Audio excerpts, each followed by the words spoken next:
because you mentioned Bud Dupree. Do you think that's a foregone conclusion? He's not coming back then? Who? Bud? Yeah.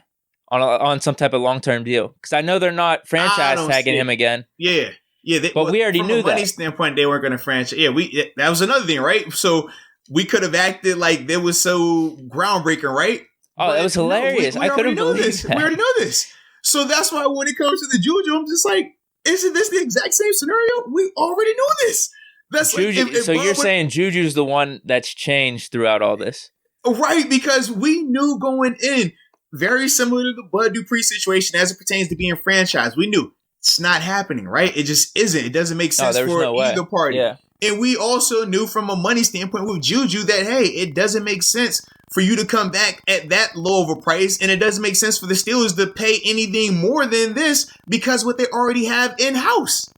So it was all like that's the thing for me. I'm just like, he never had the need to communicate that and continue to reiterate that when that was already noted. It wasn't like something that was new or just, materialized over the past couple of days. This has been the scenario since the beginning of last year. We knew this. We were talking about it when we drafted Claypool. Yeah, exactly. We said it makes perfect sense because Juju's going to leave. You bring in Claypool. There you go. So why did it change? now all of a sudden I got this epiphany. I'm hitting the market. When is the 17th? Like, what? No, dude, you've been doing this, man. Man, so you think Bud's gone for sure? I do, just because of his money. He's going, like, ACL injuries, they're not taboo anymore. Teams will still bring a guy in off of ACL and will pay him. And the productivity that he had, a 3-year, 4-year type of deal, that makes sense for both parties. Now, if you're Bud, you got a couple of options here. The way that I could potentially see him coming back, and I don't recommend it for Bud. I don't think it would happen anyways. But the team could say, well, look, man, we'll give you a 1 year 8 or 1 year 9, like in that range, right? 8 to 10 or something like that, because he's coming off the ACL, obviously, right? And for him, because he's taking a 1 year deal, solely for the opportunity to show that, hey, I'm healthy, I'm still playing at a high level, and then he could go break the bank that following year. That is an option. I personally don't recommend it because now you're going to be looking at playing on a 1 year deal for 3 years in a row. How long until, you crap out? Now, this year you can make the case that he didn't really crap out because he balled out enough before he got hurt. This was his best season, in my opinion. Right. So how many times are you going to take that chance on a 1 year deal before it comes back to bite you? That's what you have to be very cautious of at that stage, right? If you're Bud Dupree.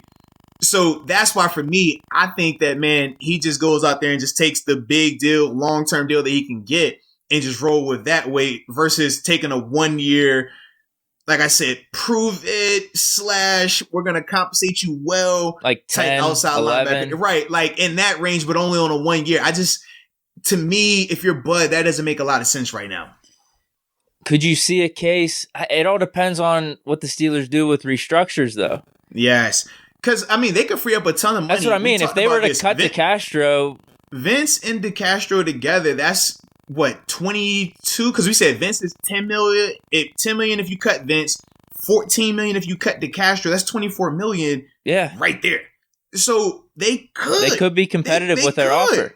They definitely could. But you have to ask yourself, do you think that they will cut both Vince and DeCastro at the same time? Unfortunately, no, not as of right now, because nothing's coming out about that.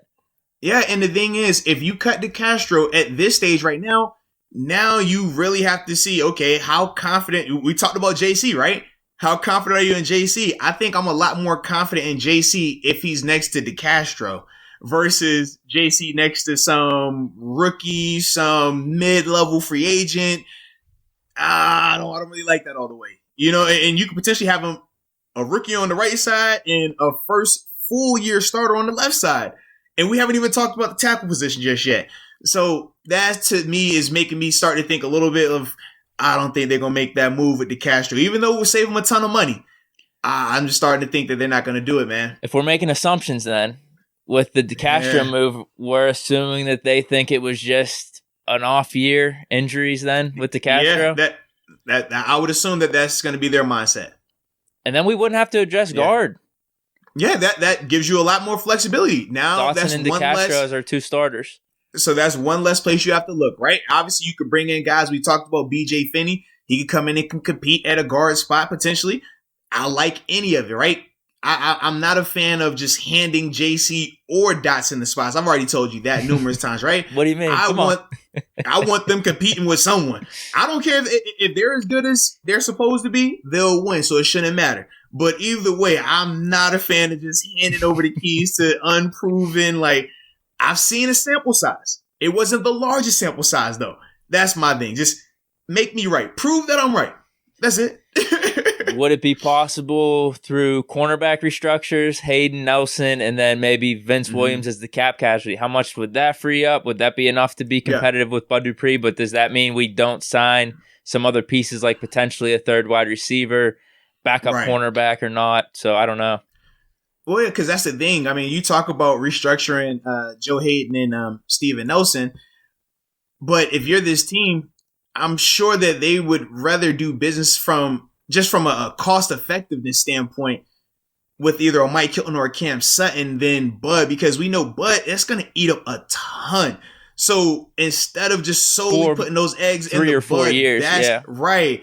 You can get maybe 2 quality pieces. You know what I mean? Like, you might be able to keep a Mike Hilton and a Cam Sutton potentially, right? Not saying that it would work like that, but I think that if you're the organization, you probably lean a little bit more that direction than, trying to put all this money into the Bud Dupree basket, even though we know how impactful he can be. It's just his market is going to be too high. So the more money you eat up trying to get it for him, the worse, you're going to make other pieces of your roster. And potentially killing your flexibility going forward with some of these big contracts coming up like TJ Watt, Minka Fitzpatrick. I think I was reading somewhere, I think we're going to have a ton of cap space next season, right? Or after the season's over. So they're hoping, obviously, with the new TV deals, getting negotiated and stuff like that, and with the vaccines becoming more readily available, that things will be starting to swing back to normalcy. So yes, that should boost the cap, which would help us a ton, right? Because this is the first time in a long time that we actually lost money in the cap, right? Usually the cap, is usually progressing. Like 90% of the time, it's always increasing, right? At worst, you might get a flat line or maybe down 1 or 2 million. Obviously, this year was a little bit more.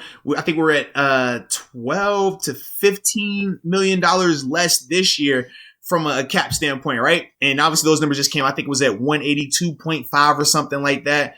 But seeing that and knowing that it could potentially go up next year, yeah, you could try to do something more backloaded, but from that standpoint, you have to have the player that's willing to play ball like that. Players nowadays are very hip to backloaded contracts not being good for them.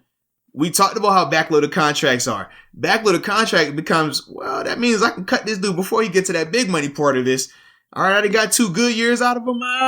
Before you start getting that real money, I'm going to go ahead and make this move, and we'll blame it on the cap casualty. That's why, players nowadays have gotten a lot smarter to that. And they're not as open to those type of things right now. Okay. But if you find one that is, then you could definitely do that. But for Bud Dupree, right, because we're talking about him specifically, why would you go backloaded when you gave them 2 one-year deals essentially, right? You played on the 5th-year option. You played on the franchise tag. Those are both 1-year contracts. If I've given you those and I've balled out, and then you saw me tear my ACL, why would I put myself in another position to get the short end of the stick? I don't want the short end of the stick anymore. I've already got that, right? So I want my money now. Pay me up front. And I think that that's going to more than likely be the approach that he takes, because that just makes the most sense for a player of his caliber right now. Yeah, I think, and in his situation. Excuse me. Yeah, I think you're right about addressing the depth of the team and then also having some of the long-term flexibility where maybe you could get a stud outside linebacker or pass rusher in next year's draft even, and you're just rolling with Highsmith and maybe someone you bring in from free agency or maybe someone you draft in the 3rd or 4th round this year. It's just one of those things maybe you got to deal with. Not every team's going to be constructed perfectly, and who knows, maybe Highsmith takes a little bit of a step. Yeah, and the thing too is every roster has holes somewhere. Some holes are just bigger than others, right? Some teams they got to address guard, tackle, receiver, linebacker, safety. Some teams they just got to get a quarterback. Other teams running back and a linebacker. So for us right now, we're starting to slowly fill some of these needs, but I think them trying to do everything that they can to retain Bud is going to create a lot more holes for them offensively and defensively. And I just don't think that they will want to do that right now. Sure.